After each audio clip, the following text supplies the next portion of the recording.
Khotbah saya hari ini judulnya adalah penyangkalan diri. Saya yakin saudara semua sudah sering kali dengar penyangkalan diri, kan? Tapi nggak ada salahnya kita belajar lagi penyangkalan diri.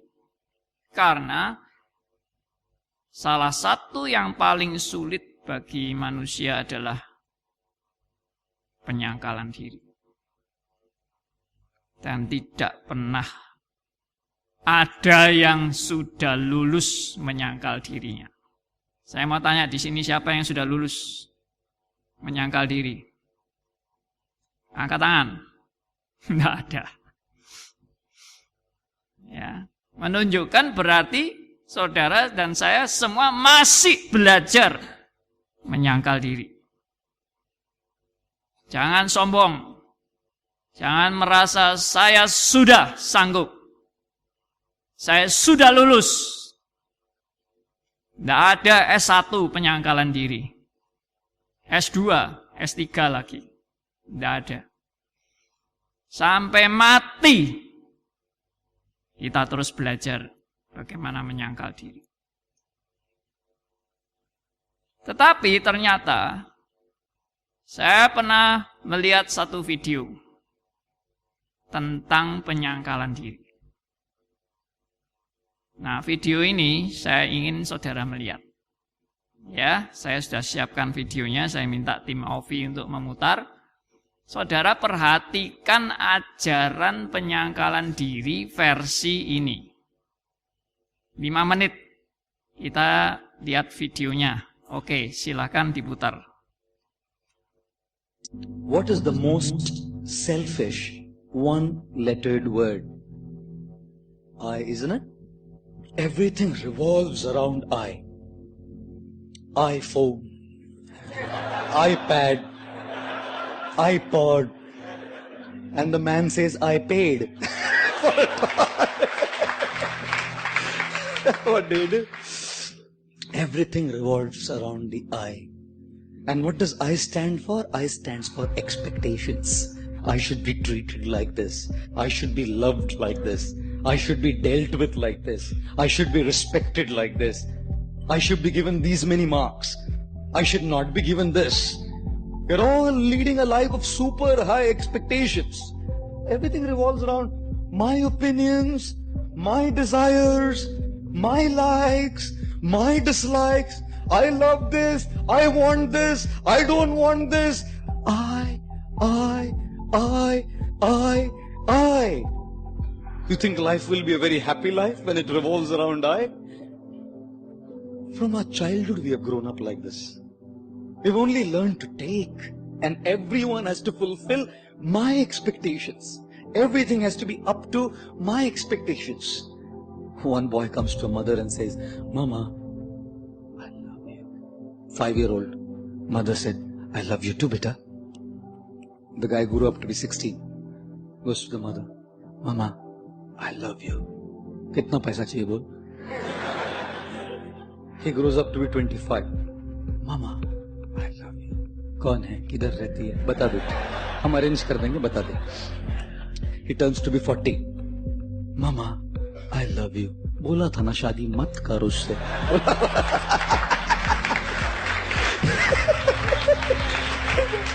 He turns 60. 60. Mama, I love you. मैं किसी भी पेपर पे साइन नहीं करूंगी, तू जा. माँ है ना, जानती है. Mother knows. It's all about my expectations, how it goes. And marriage? You think only children, girlfriends, boyfriends? What's marriage?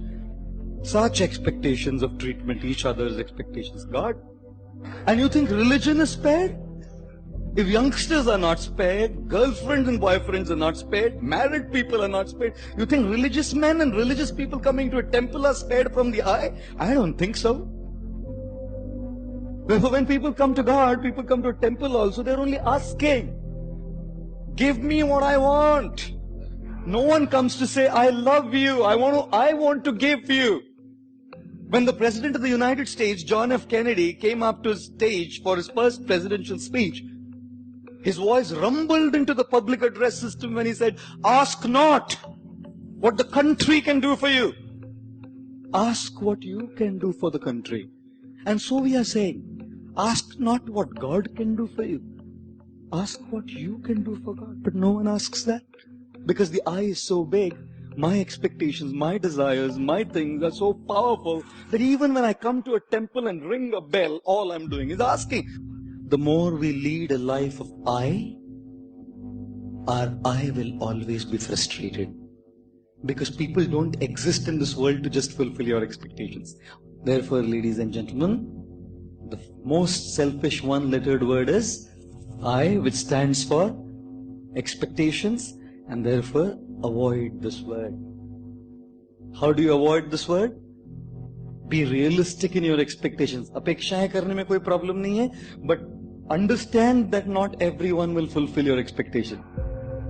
And secondly, avoid this word I by trying to serve others. You know why? Because when you want to be served, you're dependent on people. They may not serve you. When you want to serve, who can stop it? When you want respect, people may not respect you. But when you want to give respect, who can stop you? When you want to be loved, you may not be loved. But when you want to give love, who can stop you? When you want in charity, people may not give you in charity. But when you want to give charity, who can stop you? And therefore, learn to begin your journey from I to you. The more you want for yourself, you'll remain frustrated. The more you want to give, you'll remain happy.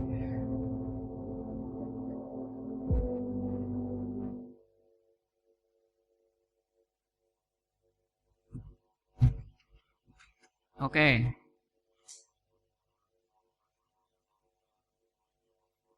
Bagus kan? Nah? Banyak orang kalau dikasih video-video seperti ini video yang memotivasi, menginspirasi, dan dia menawarkan suatu kebahagiaan. Apa kebahagiaannya? Jangan I. Tapi beralih kepada you. Kalau Anda selalu I, frustrasi. Tapi kalau kita hidup bagi orang lain, hidup kita akan bahagia. Sangat bagus dan sangat menyentuh, dan ada sebagian kebenaran yang dinyatakan di dalam I ini. Tapi ada satu hal yang kita, kalau saudara jeli, ada satu hal yang kurang di situ. Apa yang kurang? Hah? Ada yang mau sebut? Apa yang kurang? Tidak ada? Atau takut ya? Nanti kalau nyebut salah gimana? Tolong ini anaknya siapa? Supaya jangan kehilangan. Oke. Sekarang saya akan mengajar Anda tentang apa itu menyangkal diri. Lalu Anda silakan menilai bedanya apa. Ya? Baik, sekarang tolong tampilkan, oke? Kita membaca dari Matius pasal 16 ayat 24. Demikian firman Tuhan.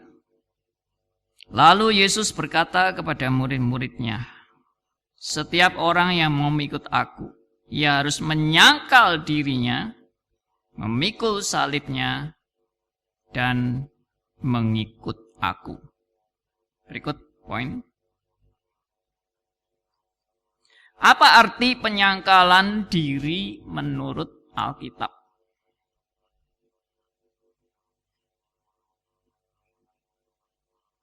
Kalau kita lihat tadi video itu juga bentuk penyangkalan diri. Tapi apa yang diajarkan oleh Alkitab?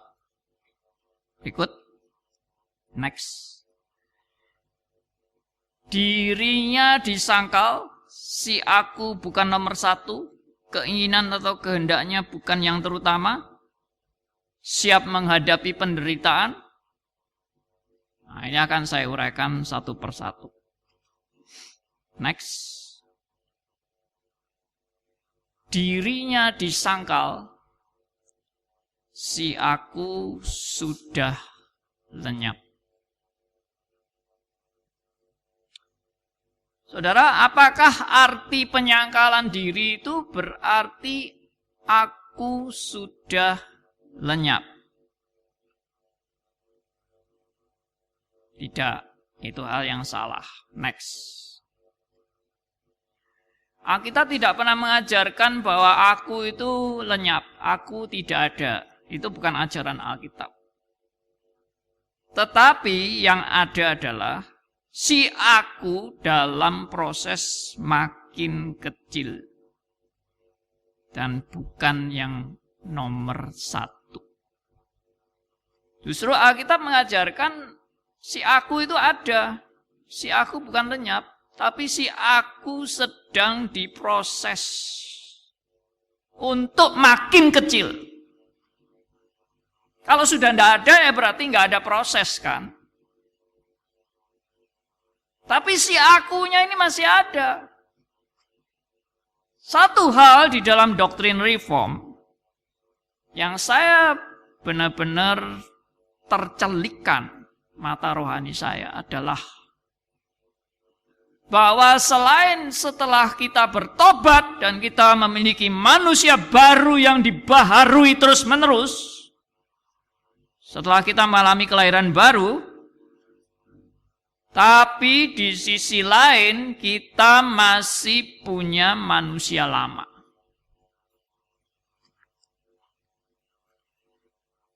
Ada dua selalu yang bertengger dalam kehidupan kita sebagai orang yang percaya, yaitu manusia lama dan manusia baru. Pertanyaannya adalah, mengapa masih harus ada manusia lama? Bukankah seharusnya kalau kita sudah di dalam Kristus, manusia lama ini dilenyapkan? Oh, saya sudah di dalam Kristus, saya sudah suci, saya sudah bersih, semuanya sudah tidak ada lagi noda-noda dosa, pikiran-pikiran kotor, semuanya lenyap. Tidak. Kalau saudara mau jujur, saudara mau mengaku diri apa adanya, saya masih ada manusia lama. Kecuali kita mau jadi orang munafik dan pura-pura sudah begitu suci kehidupannya. Pendeta pun bukan berarti sudah tidak punya manusia lama. Saya pun mengakui hidup saya juga dalam pergumulan, peperangan antara terus-menerus antara manusia baru dan manusia lama. Yang dimana manusia lama ini belum lenyap. Dan itu yang juga dikatakan oleh Yohanes Pembaptis di Yohanes 3 ayat 30. Biarlah aku makin kecil, tapi Kristus yang makin besar. Kata-kata aku makin kecil menunjukkan aku masih ada. Tapi aku yang masih ada ini harus belajar makin kecil. Dan Kristus yang makin besar dalam hidupku.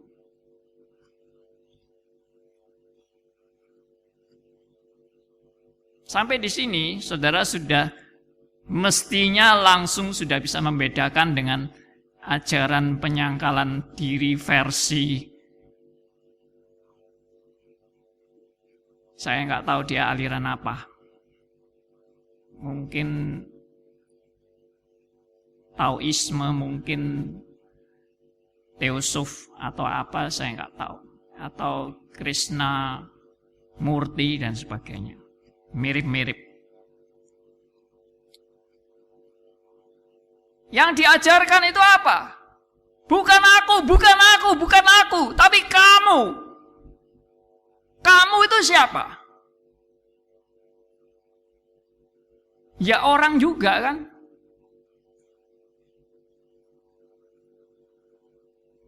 Saya kasih contoh.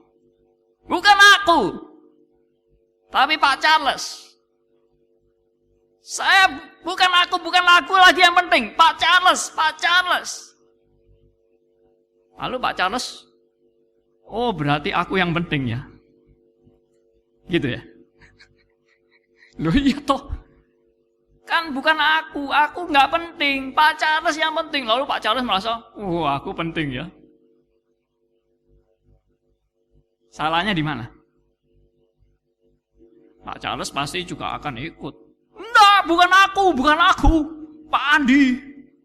Akhirnya lempar-lemparan ya. Mana yang penting? Ayo, Pak Charles yang penting. Pak Charles bilang Pak Andi yang penting. Tapi Alkitab bilang apa? Bukan aku, tapi Kristus. Saudara jangan terkecoh dengan ajaran-ajaran yang kelihatannya luar biasa itu. Tapi itu jebakan. Bukan aku, tapi kamu. Kamu. Ya akhirnya kita juga mementingkan akunya kamu. Hah? Betul ya? Bukan aku, tapi kamu. Ya kamu itu punya aku juga. Yang mestinya enggak boleh kamu, enggak boleh aku. Siapa itu? Kristus. Itu jawabannya. Jadi orang Kristen itu bukan sekedar menyangkal diri, tapi enggak jelas menyangkal dirinya mau apa. Ya, coba lihat kata-kata Tuhan Yesus tadi. Kembali ke awal. Matius 16 ayat 24. Lalu Yesus berkata kepada murid-muridnya, setiap orang yang mau mengikut aku, ia harus menyangkal dirinya, memikul salibnya. Dan saya kasih huruf biru. Mengikut aku. Sangkal diri aja. Pikul salib aja. Selesai. Tidak. Tuhan Yesus menegaskan dan mengikut aku. Inilah syarat mengikut Kristus. Ada orang yang bilang sama saya, wah Pak, ini ajaran berat sekali. Saya belum bisa seperti ini. Lah saya juga nggak bisa. Tapi kalau kita lalu ngomong nggak bisa terus menyerah, ya kita menyerah sebelum kalah. Dan kita juga akhirnya menyangkal apa yang justru menjadi syarat untuk mengikut Kristus. Saya kemarin sudah bilang bahwa orang diselamatkan itu bukan karena kemampuan dirinya. Anda diselamatkan bukan karena doktrin. Anda diselamatkan bukan karena Anda punya hidup yang benar-benar sempurna dan suci baru diselamatkan. Tidak. Semua karena anugerah Tuhan. Tetapi anugerah Tuhan itu bukan berarti anugerah yang tidak ada kriterianya. Maksudnya, ya sudah, hidupmu silakan menurut kemauanmu sendiri, seenakmu sendiri. Kamu sudah menerima keselamatan, silahkan hidup menurut seleramu sendiri, seenakmu sendiri. Tidak.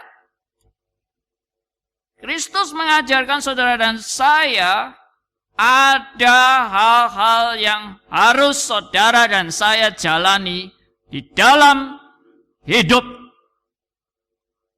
menerima anugerah Tuhan. Anugerah Tuhan itu gratis, tapi bukan murahan. Anugerah Tuhan itu cuma-cuma, tapi bukan hal yang tidak berkualitas. Biasanya barang gratis itu rongsokan. Tuh ya. Gratis, gratis, gratis. Karena sudah barang jelek. Lalu dibagi-bagikan gratis, ya. Jam tangan gratis, jam tangan gratis. Dibagi-bagikan, dipakai sebulan langsung rusak. Tapi keselamatan diberikan gratis, bukan karena murahan, bukan karena tidak berkualitas, tapi tidak ada yang mampu bayar. Karena tidak ada seorang pun yang mampu bayar. Allah memberikan dengan cuma-cuma. Tapi bukan murahan. Saking mahalnya. Dan saking tidak mungkin bisa dibeli. Tuhan memberikan secara gratis. Itulah keselamatan. Tapi keselamatan yang dianugerahkan Allah itu amat sangat mahal. Sehingga saudara dan saya juga tidak bisa mengabaikan atau menyepelekan atau menganggap murahan. Kurang ajar sekali kalau orang menjadi Kristen lalu menganggap sembarangan anugerah Tuhan dan hidup sembarangan dan tidak meresponi anugerah Allah dengan bertanggung jawab.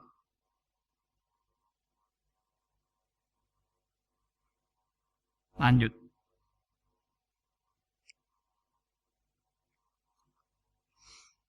Apa arti aku makin kecil dan Kristus makin besar? Bukan berarti aku makin kecil dan hilang. Bukan lenyap. Tetapi aku yang makin kecil ini, aku sedang belajar mau tunduk di bawah otoritas Kristus.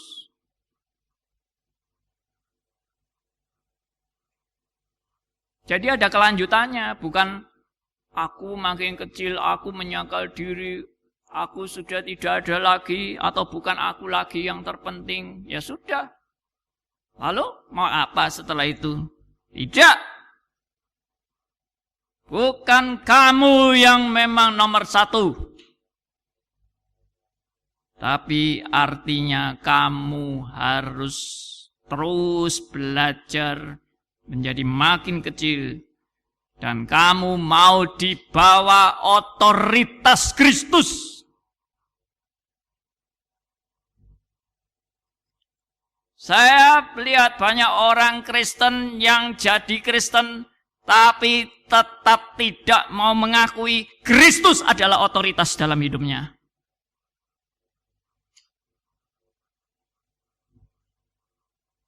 Next. Tunduk di bawah otoritas Kristus adalah mengakui saya adalah hambanya dan bukan Kristus yang jadi budak saya. Ini poinnya.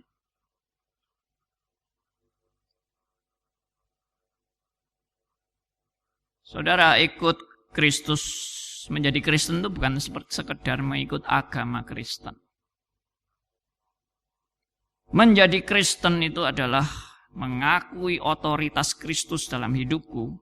Dan itu artinya aku sadar aku adalah hambanya. Dan bukan Kristus jadi budak saya. Karena banyak orang jadi Kristen memperlakukan Kristus sebagai budaknya. yang hanya untuk melayani kebutuhan-kebutuhannya. Next. Banyak orang mau menyembah Tuhan Yesus, tapi bukan menyembah sebagai Tuhan, tapi sebagai jin lampu Aladin. Ini sudah sering kali saya ungkapkan. Tapi perlu diingatkan terus. Kenapa? Kita cenderung memperlakukan Tuhan Yesus ini hanya untuk sebagai alat memenuhi kebutuhan-kebutuhan saya, kesuksesan saya, bisnis saya, kesehatan saya, anak-anak saya, studi saya, semua saya. Anda bisa kalah sama orang tadi di video itu. Karena dia selalu menekankan, bukan saya, I.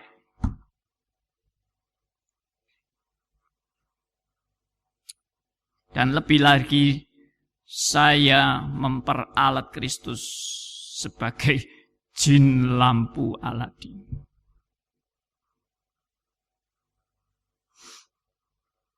Sekali lagi, saya senang sekali dengan istilah jin lampu Aladin yang bolak-balik saya perkenalkan. Karena dari kecil kita sudah diceritai tentang ada jin lampu Aladin yang bisa digosok-gosok lampu Aladinnya. Jinnya langsung keluar, langsung nyembah kita. Daulat Tuanku, apa yang Tuanku inginkan, hamba siap melakukan. Oke jin, buatkan aku istana. Beres Tuanku. Istananya jadi. Enak ya? Punya Tuhan kayak gitu ya?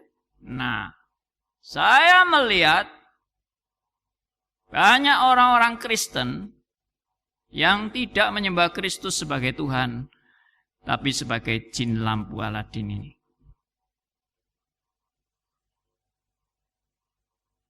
Dan saudara harus sedih kalau melihat ini. Dan saudara harus lebih giat memberitakan kebenaran kepada mereka-mereka ini yang mengaku dirinya Kristen, tapi punya Tuhan yang namanya jin lampu Aladin.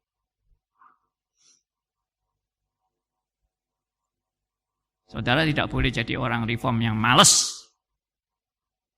Dan orang reform yang tidak giat memberitakan kebenaran. Tidak giat menjangkau jiwa-jiwa untuk datang kepada kebenaran yang sejati. Dan saya adalah termasuk dulunya orang Kristen yang tidak mengerti kebenaran. Saya orang Kristen KTP. Saya tidak mengerti apa itu hidup bagi Kristus. Nggak ngerti. Yang dimengerti adalah agama Kristen. Dan ini juga penting bukan hanya bagi saudara dan saya, tapi juga bagi keturunan-keturunan kita.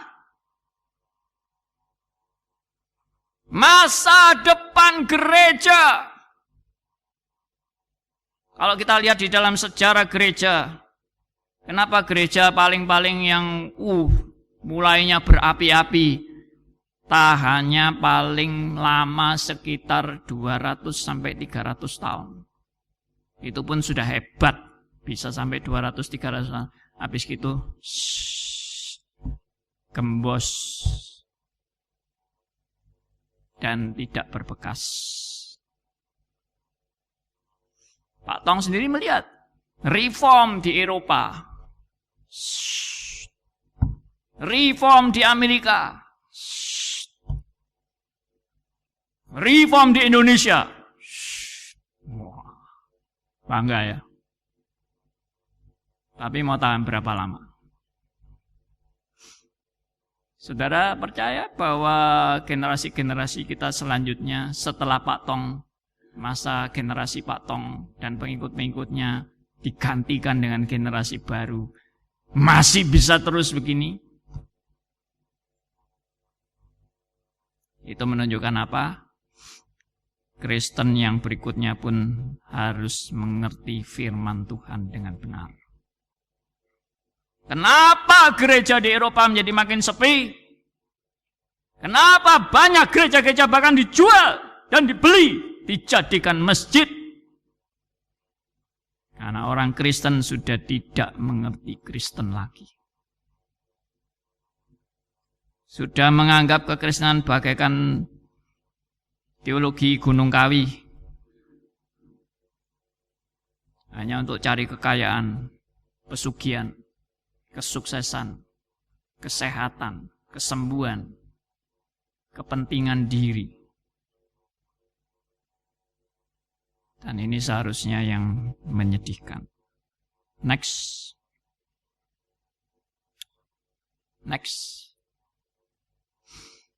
Tunduk di bawah otoritas Kristus adalah Kristus menjadi Tuhan saya dan menjadi tujuan hidup saya, alias prioritas atau pusat dalam hidup matiku. Dalam hidupku, mati hidupku adalah bagi Kristus.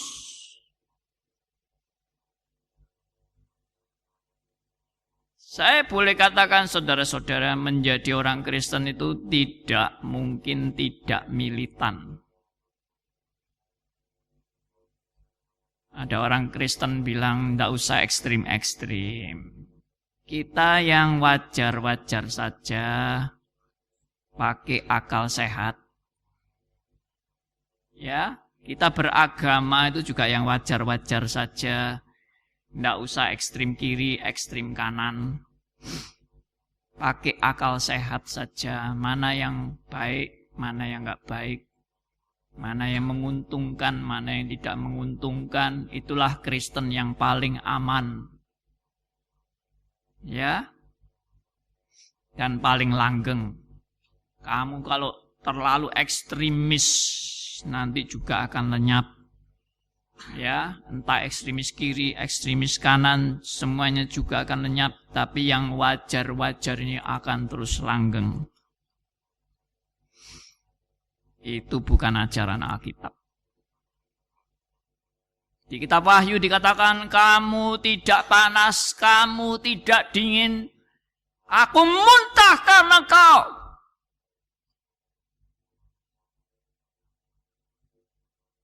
Kekristenan bukan alat untuk kepentingan diri Anda, kesuksesan Anda, si aku itu. Tapi kekristenan itu mau tunduk pada otoritas Kristus.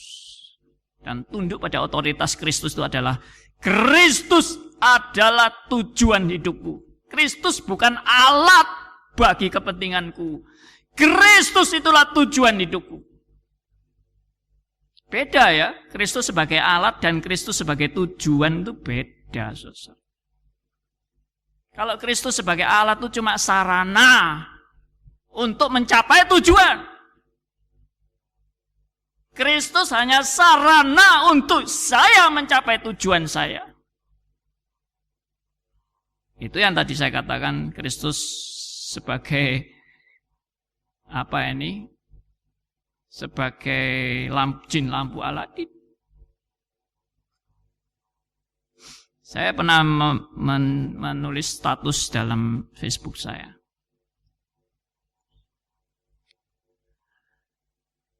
Anda mau percaya kepada Kristus agar Anda diselamatkan. Ya, perhatikan kata-kata ini. Anda mau percaya kepada Kristus agar Anda bisa diselamatkan, alias agar Anda bisa masuk surga. Anda mau percaya kepada Kristus. Saya mau tanya dari kalimat ini. Kalau begitu, mana yang lebih penting? Kristus atau keselamatan? Saya ulangi ya, supaya saudara mikir. Anda mau percaya kepada Kristus supaya Anda memperoleh keselamatan. Kalau begitu, mana yang lebih penting? Kristus atau keselamatan? Ayo jawab. Kalau kalimatnya begitu, mana yang lebih penting? Keselamatan yang lebih penting. Kenapa? Karena itu tujuanku. Barusan ini saya diskusi dengan seorang rekan. Dia bilang, Pak, segala sesuatu yang kita lakukan kan tujuannya supaya masuk surga kan, Pak? Saya bilang, salah. Loh, masuk salah, Pak? Tujuannya masuk surga? Salah. Lalu yang benar apa? Tujuannya adalah Kristus dimuliakan.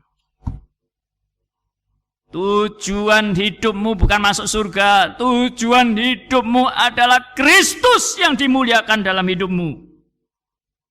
Beda kalau tujuanmu adalah masuk surga, itu adalah egosentrismu. Demi kepentinganmu, aku masuk surga. Aku tidak binasa, aku selamat, aku bahagia, aku senang. Ternyata banyak orang masuk surga masih egois. Ngerti maksudnya? Halo? Banyak orang masuk surga masih egois. Kenapa? Demi kepentinganku. Aku masuk surga itu demi kepentinganku. Dan sejujurnya memang semua orang sejujurnya waktu terima Yesus adalah supaya aku masuk surga. Ayo, ngaku enggak? Hah? Saudara terima Kristus tujuannya apa? Selamat toh. Supaya aku selamat toh. Aku mau terima Yesus supaya aku selamat kan? Termasuk saya juga. Jadi sebetulnya waktu kita terima Yesus, itu pun kita masih egois. Memikirkan surga bagi aku. Tapi kemudian, nah ini bagusnya kalau Anda masuk teologi reform. Anda dididik apa? Bukan kamu yang pilih aku yang pilih kamu. Kita disadarkan bahwa sampai aku bisa percaya kepada Kristus bukan karena aku, tapi Tuhan yang sudah memilih aku sebelum dunia dijadikan. Itulah yang luar biasa.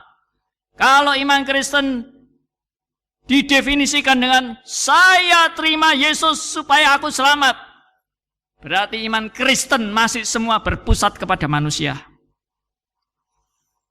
Tapi kalau iman Kristen diklarifikasi, bukan kamu yang memilih Tuhan, Tuhan yang pilih kamu, berarti itu teosentris, berpusat kepada Allah dan bukan kepada kemampuan manusia.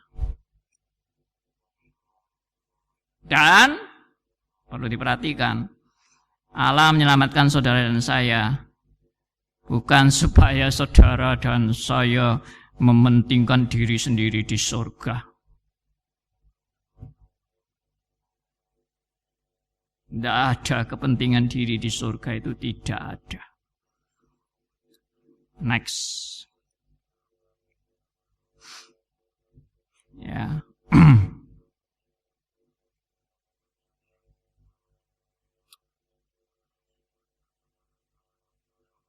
Tunduk di bawah otoritas Kristus. Adalah Kristus yang menjadi Tuhan saya dan menjadi tujuan hidup saya, alias prioritas dalam hidupku. Mati hidupku adalah bagi Kristus. Roma 14 ayat 7-9. Next ayatnya. Nah, maaf. Yang Roma 14 ayat 7-9.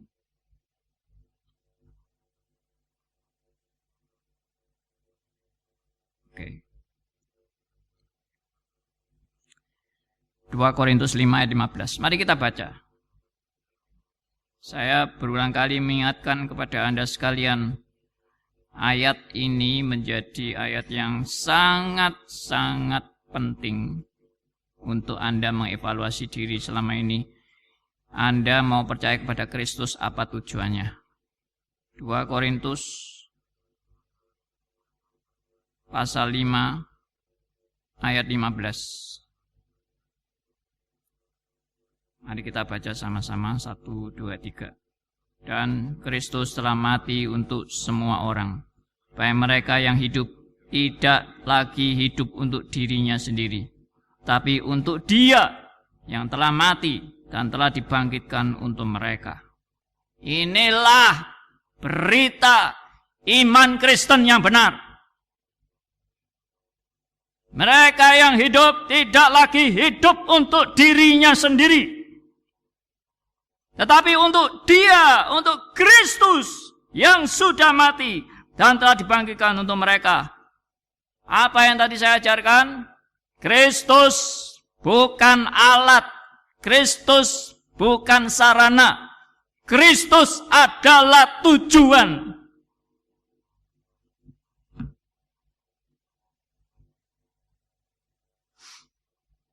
Bersyukur kalau kita boleh diingatkan kebenaran seperti ini. Lanjut, next. Tunduk di bawah otoritas Kristus adalah saya sebagai hambanya harus siap mengutamakan dan mentaati kehendak Kristus dalam hidup saya. Kehendak saya bukan lagi yang terutama.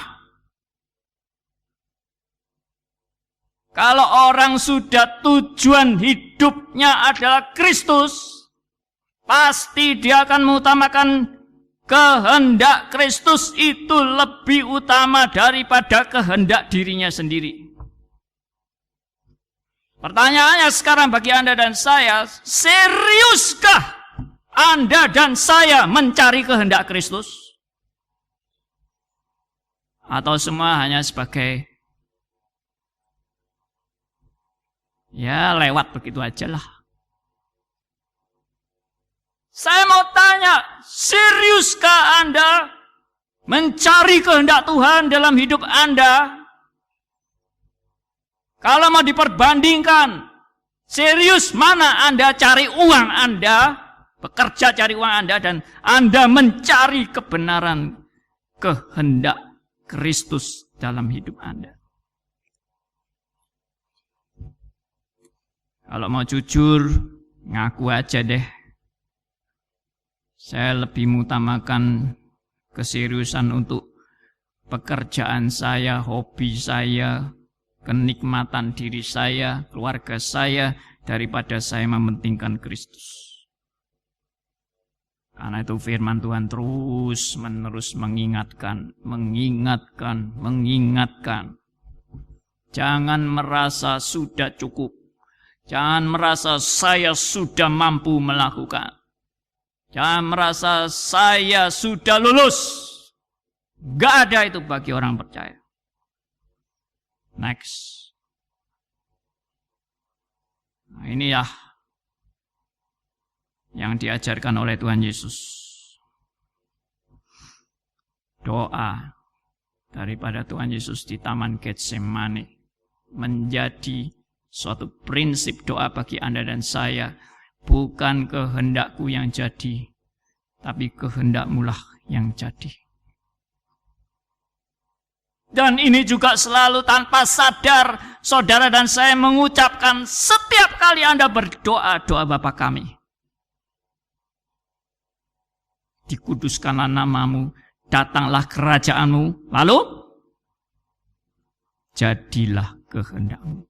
Seriuskah Anda mengatakan jadilah kehendak-Mu? Apakah Anda benar-benar mencari kehendak Tuhan sebagai hal yang terutama? Atau hanya sampingan aja?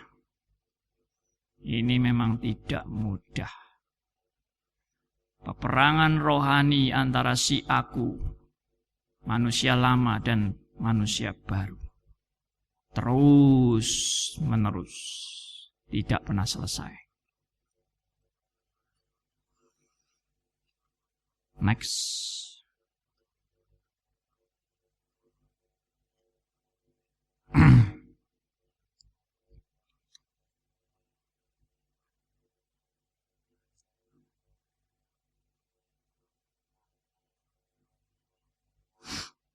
siap mengutamakan dan mentaati kehendak Kristus dalam hidup saya, berarti saya harus punya tekad belajar dengan sungguh-sungguh mengenal kehendaknya melalui firman-Nya, yaitu Alkitab. Kenapa Reform selalu mengajarkan back to the Bible, back to the Bible, back to the Bible? Karena Anda nggak mungkin bisa mengerti kehendak Tuhan tanpa Anda belajar sungguh-sungguh Alkitab. Kemarin saya sudah mengatakan dalam seminar saya,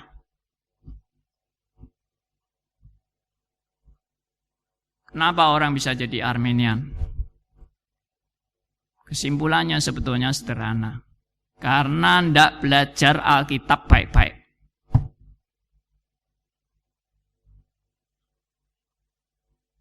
Maaf, kalau saya ngomong ini mungkin menyakitkan hati. Tapi ini yang saya alami. Dan ini yang saya juga dengar dari dosen saya waktu saya masih di Seminari Alkitab Asia Tenggara. Waktu itu ada peperangan antara dosen Arminian dan dosen Reform. Bukan peperangan sih, ya pokoknya perdebatan. Mahasiswa-mahasiswanya nonton, dosennya lagi argumentasi, satunya Arminian, satunya Reform. Wah, kita tepuk tangan ya loh. Mana yang menang ini? Ya. Saya waktu itu masih setengah Reform, setengah Arminian ya toh. Lalu waktu itu dosen saya mengatakan yang Reform,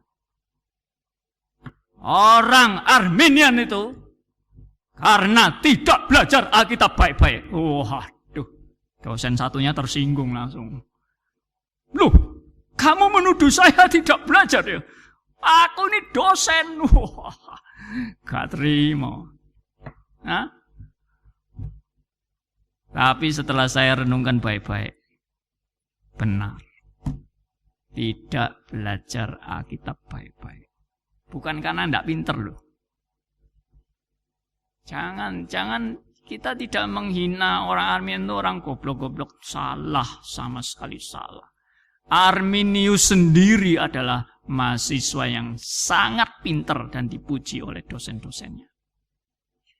Arminius. Orang Belanda. Tapi ya satu hal lagi tadi. Kemarin saya bilang orang bisa mengerti kitab suci itu karena anugerah Tuhan, bukan karena kepandaiannya. Kalau Tuhan tidak mencelikkan mata rohani, Tuhan tidak membuka matanya, nggak mungkin bisa ngerti. Jadi untuk menjadi Reform, benar yang dikatakan oleh Charles Spurgeon yang mengutip kata-katanya George Whitefield. Itu apa? Kita semua itu lahir sebagai Arminian. Tapi kalau sekarang kita bisa menjadi Reform, itu karena anugerahnya. Only by His grace. Saudara-saudara, saya tunggu Anda di seminar nanti malam. Ya, kita belajar Alkitab. Kita mau mengerti apa yang menjadi maksud Allah. Tidak mungkin Alkitab ini mengajarkan hal-hal yang bertentangan. Saya ini punya banyak grup WA. Ya, saya yakin semua saudara juga bisa punya banyak grup WA karena kita alumni ini, alumni ini, alumni ini. Dari SMP, SMA, ya, universitas.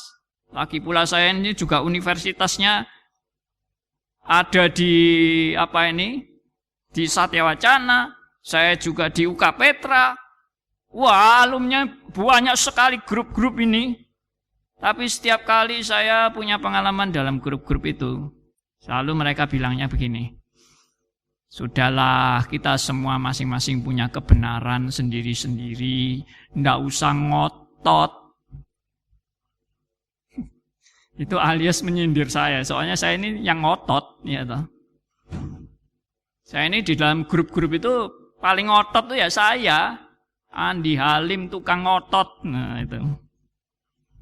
Saya tidak peduli, saudara. Biarpun saya dinilai tukang ngotot apa segala macam, saya tetap menyaksikan kebenaran. Saya katakan kepada grup-grup ini bahwa ya saya tahu bahwa memang manusia tidak bisa dipaksakan untuk harus mau menuruti kebenaran yang saya beritakan, tidak bisa dipaksakan. Tetapi yang saya mau katakan yaitu kebenaran itu bukan menurut selera kita masing-masing. Itu sudah suatu sikap yang salah. Kalau Anda menilai bahwa kebenaran itu menurut selera, berarti kebenaran itu sangat relatif. Terserah pendapatnya masing-masing. Tidak. Kebenaran bukan terserah pendapat kita. Kita kalau percaya kebenaran, kebenaran itulah yang menjadi otoritas dalam hidupmu. Bukan saya yang pilih kebenaran. Saya yang harus tunduk pada kebenaran. Itu orang yang mengerti kebenaran. Ya kan? Saudara yang pilih kebenaran? Atau kebenaran yang menjadi otoritas dalam hidup Anda? Makanya tadi jelas sekali, Alkitab itu sangat-sangat jelas, yang berotoritas itu bukan saya yang menentukan Tuhan saya. Tuhan saya yang menentukan saya akan diselamatkan. Bukan kamu yang memilih aku yang pilih kamu. Luar biasa. Saya makin mengenal reform. Saya makin diyakinkan ini bukan kebenaran yang berasal dari manusia.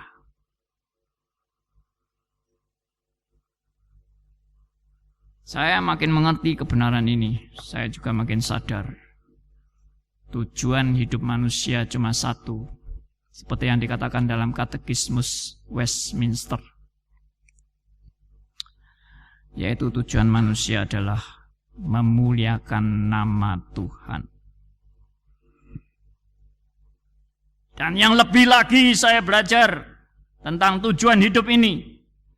Bukan manusia yang berhak menentukan tujuan dalam hidupnya dia. Tapi siapa? Allah yang menentukan tujuan hidupmu yang sebenarnya itu bagaimana. Karena dialah yang mencipta Anda dan saya. Maka yang berhak menentukan tujuan hidup bukan manusia. Yang berhak menentukan tujuan hidup adalah Sang Pencipta. Karena dia mencipta dengan sudah menentukan tujuannya. Sama seperti manusia membuat handphone. Siapa yang menentukan tujuan handphone ini mau dipakai buat apa? Apakah handphone sendiri yang menentukan tujuan dia berada ini mau buat apa? Tidak. Yang menentukan tujuan handphone ini dipakai mau buat apa, diciptakan mau buat apa, adalah manusia yang menciptakan, yang menentukan tujuannya. Saya mau tanya, yang menciptakan Anda dan saya siapa? Tuhan yang mencipta. Berarti yang menentukan tujuan hidupmu siapa? Bukan Anda dan saya, tapi Tuhan. Kiranya khotbah ini boleh menguatkan Anda dan saya. Amin. Mari kita berdoa.